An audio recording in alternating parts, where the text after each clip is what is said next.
Hey Internet! Today I'm going to be telling you about my favorite ways to use liquid plastic.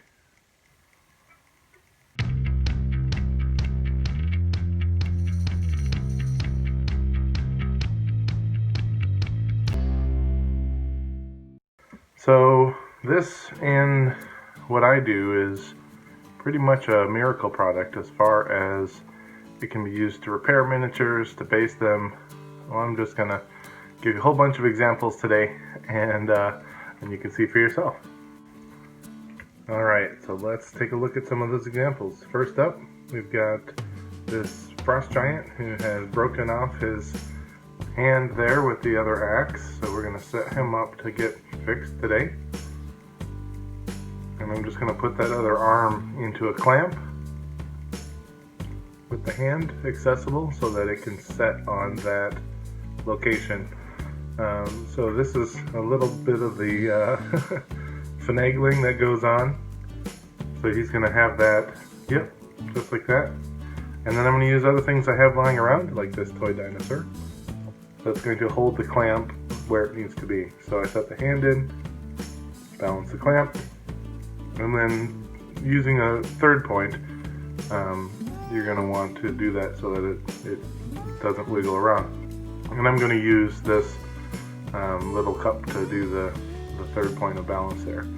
So that will hold his hand in space to be constant while the plastic sets, because the plastic is going to set up after about 15 to 30 minutes there. So you can see on my little fish guy here that his wrist has broken free of the arm, so we're going to be repairing him as well. And then I've got, the worst thing in the world is when your flying base miniatures break off at the base. But I have taken a little clay, molded around, and I'm going to be filling that center with the plastic so that it becomes one big cohesive part that can hold this dragon up. The plastic can be copied into any surface, so if you have a cool texture or a thing you want to use for terrain. This first mold I've got is a little one-piece mold, it's just a treasure box. And then I've got this two-piece mold, which is a whole figure, my first mold casting that I did. So that's fun. And for those of you who've got a two-part mold, you just want to make sure that the seal is tight. So I've got that band around it. I've also got these two little molds for bases, and I'm going to do one as a free, just a base by itself, and then I'm actually going to use these. I've got this metal miniature here, so he's got that slot on the bottom. I've built a little structure for him out of Legos, so that's just going to rest on top of the mold, and it will hold him upright so that his base pours around the bottom there, and he's got a base. Yep, so he just drops right down in there. So I'll do the mixing here in time lapse. I'll speed that up a little bit. No need for you to watch that. But essentially, it's equal parts of the two parts, and then you just mix them really well, and then we'll start pouring them in here. So I got this plastic from Hobby Lobby in the section for planes and trains and that kind of modeling. Usually it's just made to replicate parts, but here we're using it for all kinds of different things. So I'll fill up my little volcano stand here, and then I'll fill up the treasure box. And the nicest thing about this, and you get to see it in time lapse in a little bit, the nicest thing about this plastic is as it sets up, it goes from clear to white, so you can't see through it, and that's what it kind of tells you when it's done setting up, so you don't bother it and mess it up while it's still in shape there. And then I've got one more, so now we'll take our fish guy with the broken wrist, and I'm just going to dunk it, the broken part in the plastic, push the parts together, and it'll make a little plastic sort of stalactite, stalagmite that meets in the middle and forms up to be hard plastic connecting the two bits. We'll got our little platform here for the silver guy, drop them in, and then I left one piece open at the bottom so that I could look in and see that he was centered, so that we make sure that he's not just falling off of one side of the base. And then I did find a couple of other projects that needed it. But for this frost giant, we're just going to use the same stick that we used to stir it. I just used a popsicle stick. And now that it's started to set, we're just going to slather it on. So it was a total complete liquid, and now it's a little bit more dense, so more like a syrup. And I'm just going to set that right back on the place that I set it up, and that will do the same thing like the fish, where it creates a bond in space rather than the two surfaces to be together. You don't have to rely as much on that. So I never want to waste plastic, so I've pulled out another mold for a wall. So I'll have a little wall trellis that I'm going to pour with the rest. And then I've also got one more little spiky thing from our Make It From Scratch Miniatures series, and then one of the spikes fell out of the previous plastic, so it's going to get a re-gluing as well.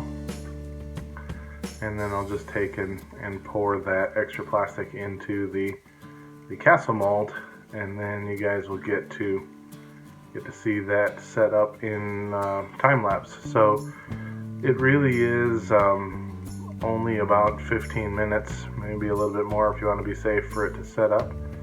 And I use this all the time for all kinds of projects, for making bases, for repairing bases, for gluing things together, for kitbashing, for broken off limbs and things, for creating complete entire minis with the molds, and terrain pieces like you're going to see in the castle there. So I'll set the cup with it so you can see that over time, here comes the time lapse, that just turns white as it hardens. So if you watch the treasure box, you can see a little white, and now the cup is mostly completely white, and it seems like the clay causes it to set up the slowest. So that flying base will turn white last, probably. Alright, so we've got all of our parts set up, and I'm going to come back and show them off here. So first I'll start by disassembling these Legos around the metal piece. And if you don't have Legos, you can use tin foil, or you can fold paper so that it holds the miniature upright, or you can use another, if you have smaller clamps or things like that, wire. And you can pretty much use anything to jerry rig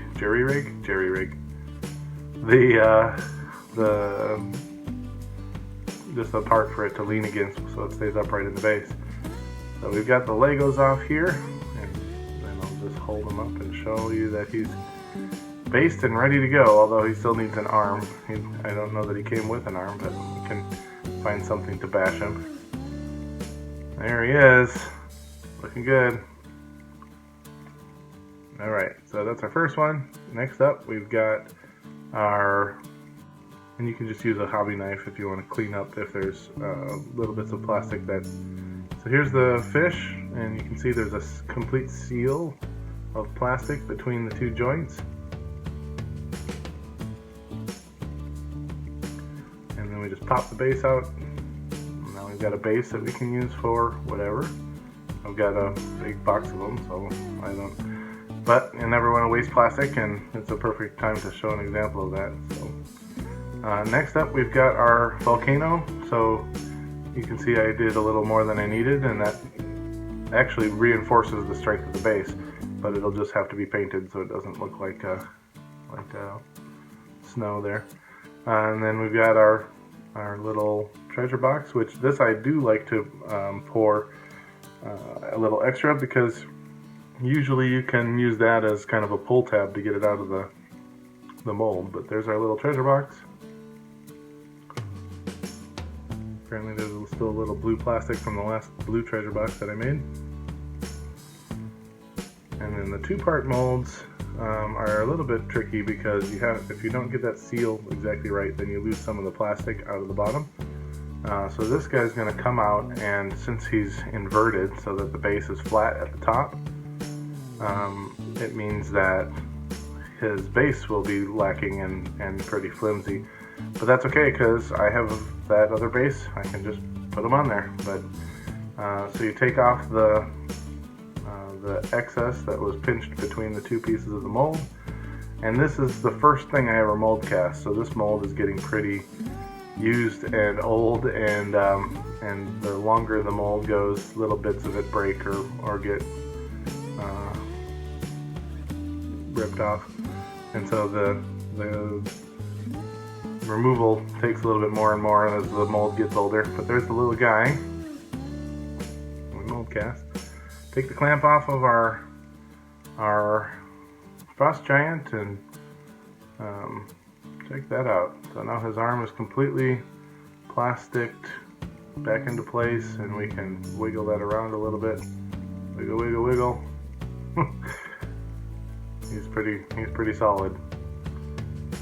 If you don't get the ratio mixed right, if you don't do the half of each equal 2 parts, if you get too much of the one, it'll be oily and mushy and it won't set up. And if you get too much of the other, then it'll be chalky and brittle and won't keep its shape. So here we've got a little bit of wall terrain now with that extra plastic that we poured in there. So this has been a bunch of different ways you can use that 2-part plastic. Thank you so much for joining me, and if you add this to your hobby tools, you'll find a million uses for it as well. So if you like the content, like and subscribe. You can support us over on Patreon or buy me a coffee, and we'll see you guys next time. Thanks, Internet.